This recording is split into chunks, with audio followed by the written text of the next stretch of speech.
Hello everyone, आज हम aphorism 2 की बात करने वाले हैं ऑर्गेनॉन ऑफ मेडिसिन के। इसमें doctor Hahnemann highest ideal of cure की बात करते हैं। अब ये हाईएस्ट आइडियल ऑफ क्योर क्या होता है? तो जो ये एफोरिज्म 2 है ना, ये दो पार्ट्स में है। अभी मैं आपको बताता हूँ कि कैसे आपको अपनी बुक में मार्क कर लेना है कि कैसे इसके दो पार्ट हैं। तो आप इसमें देखो, इसमें मैंने ना मार्क कर रखा है, ये जो पहला ब्रैकेट लगा हुआ है ना यहाँ से यहाँ तक, ये एफोरिज्म का फर्स्ट पार्ट है। The highest ideal of cure is rapid, gentle and permanent restoration of the health. ये इसका फर्स्ट पार्ट है।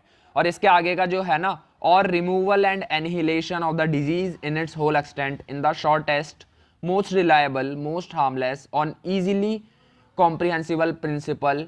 ये इसका सेकंड पार्ट है। और यहाँ पे देखो ए भी लिखा हुआ है, मतलब इसको अपेंडिक्स से भी हमें रेफर करना पड़ेगा।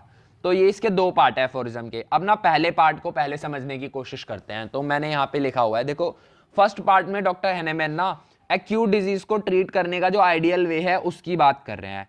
तो देखो आइडियल क्योर एक्यूट डिजीज के केस में क्या होना चाहिए?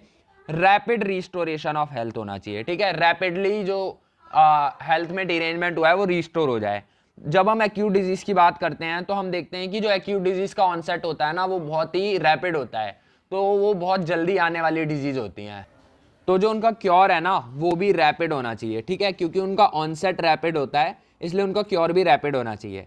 तो हम जब देखते हैं कुछ एक्यूट रेमेडीज की, जैसे एकोनाइट और बेलाडोना, तो इनकी भी स्पीड ना बहुत रैपिड है। इनके जो सिम्टम्स हैं वो बहुत रैपिडली पर्सन पे आते हैं। ठीक है, तो इनकी ड्रग प्रूविंग में, तो ये ऐसी रेमेडीज हैं जो ज़्यादातर एक्यूट केसेस में काम आती हैं। तो हमें एक मैच ढूंढना होता है, हमें ऐसी मेडिसिन सेलेक्ट करनी होती है जिनकी जो स्पीड है ना वो मैच कर रही हो, जैसे सिम्टम्स पर्सन के अंदर आए वैसे ही।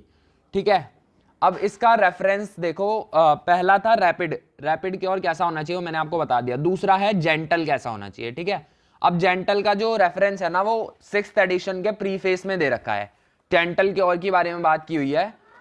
आप देख सकते हो यहाँ पे लिखा हुआ है, hence homeopathy avoids everything in the slightest degree enfeebling. Enfeebling का मतलब होता है ना कमजोर करना। तो कोई भी ऐसी चीज जो पेशेंट को नुकसान कर रही है, जो उसको कमजोर कर रही है अंदर से, हम उसको अवॉइड करते हैं। होम्योपैथी में हम उसको अवॉइड करते हैं। तो जेंटल क्योर का जो रेफरेंस है वो डॉक्टर हैनेमैन ने preface to the 6th edition के अंदर दे रखा है। तो आपको ये नोट कर लेना है, और जैसे मैंने नोट्स बना रखे हैं वैसे लिख भी लेना है। ठीक है, अब देखते हैं, इस इधर मैंने लिखा भी है कि preface to the 6th edition में, hence homeopathy avoids everything in the slightest degree enfeebling. ठीक है, अब देखो रिस्टोरेशन जो होना चाहिए ना, रैपिड होना चाहिए, बट हमें हमेशा याद रखना है कि ये जेंटल इन नेचर होना चाहिए। ठीक है, क्योंकि उस समय पे जो ट्रीटमेंट्स होते थे वो बहुत ज्यादा हार्मफुल होते थे, बहुत हार्म करते थे पेशेंट्स को। अब इसका ना तीसरा जो रेफरेंस है वो कहां दे रखा है? एफोरिज्म नंबर 54 में दे रखा है। जब आप एफोरिज्म 54 देखोगे तो उसमें लिखा हुआ है, this the homeopathic way must moreover as observed above be the only proper one because of the three possible mode of employing medicines in disease. It is the only direct way to a mild, देखो mild लिखा है ना, mild मतलब gentle, sure permanent cure without doing any injury in another direction, बिना कोई injury करे patient को, and without weakening the patient, और पेशेंट को बिल्कुल भी वीक नहीं करता। तो हमने देखा कि एफोरिज्म नंबर 54 में भी इसका जो वो है वो दे रखा है। अब ये एफोरिज्म 54 में जो 3 वेज की बात करता है ना, ये 43 से 49 में दे रखे हैं। ठीक है, तो ये है टोटल कि कैसे हमें जेंटल क्योर देना है। अब अगला वर्ड देखते हैं, तो rapid, gentle and permanent restoration of health. ठीक है, ये था एक्यूट डिजीज का केस। अब क्रॉनिक डिजीज की बात करते हैं। तो अब जब क्रॉनिक डिजीज की बात करते हैं तो इसमें जो सबसे पहला वर्ड दे रखा है ना वो शॉर्टेस्ट दे रखा है, removal and annihilation of the disease in its whole extent. मतलब डिजीज को पूरे तरीके से खत्म करना है, उसके पूरे एक्सटेंट में। होल मतलब हमें हॉलिस्टिक तरीके से क्योर करना है पेशेंट को, एक दो सिम्टम्स को खत्म नहीं, पूरी डिजीज को खत्म करना है। ठीक है, इन द शॉर्टेस्ट। अब ये जो शॉर्टेस्ट है, तो इसमें हैनेमैन कहना चाहते हैं कि टेक द शॉर्टेस्ट पाथ, जितना कम से कम समय लगे ना उतने में हमें क्योर करना है। ठीक है, अब मोस्ट रिलायबल, मोस्ट रिलायबल कैसे हो सकता है क्योर? जब हमें अपनी मेडिसिन के प्योर इफेक्ट्स पता होंगे कि ह्यूमन बॉडी पे कहाँ पे एक्ट करती है वो जाके, तभी हम मोस्ट रिलायबल क्योर दे सकते हैं, तभी हम उन मेडिसिन पे रिलाई कर सकते हैं। तो मतलब अच्छे से ड्रग प्रूविंग हुई होनी चाहिए। जो भी हम मेडिसिन दे रहे हैं उनकी जो ड्रग प्रूविंग है वो बहुत अच्छे से हो रखी होनी चाहिए। ठीक है, तो वो मोस्ट रिलायबल क्योर हो जाएगा। तो उन्होंने ना इसी बात पे अपनी फिलॉसफी में स्ट्रेस किया है कि ओल्ड स्कूल ऑफ मेडिसिन है ना, वो ऐसे सब्सटेंसेस देता है जिनके बारे में बहुत कम जानते हैं, मतलब कि वो ऐसी मेडिसिन देते हैं जिनके क्या इम्पैक्ट होंगे ह्यूमन बींग्स के ऊपर वो उन्हें पता नहीं है, वो इस चीज़ को क्रिटिसाइज करते हैं, तो मोस्ट रिलायबल इसलिए कहा गया है, ठीक है। और यहीं पे डिफरेंस आ जाता है होम्योपैथी और एंटीपैथी में, कि हम जो है ना, हम बिल्कुल अच्छे से जानते हैं, हम ओल्ड स्कूल की तरह नहीं है, हम हेल्दी ह्यूमन बीइंग्स पे ड्रग प्रूविंग करते हैं, जिसकी वजह से हमें पता रहता है कि ह्यूमन बीइंग पे कहाँ पे एक्शन होगा हमारी जो मेडिसिन है उसका। अब देखते हैं मोस्ट हार्मलेस। अब देखो आप, इसमें शॉर्टेस्ट हो गया, मोस्ट रिलायबल हो गया, मोस्ट हार्मलेस।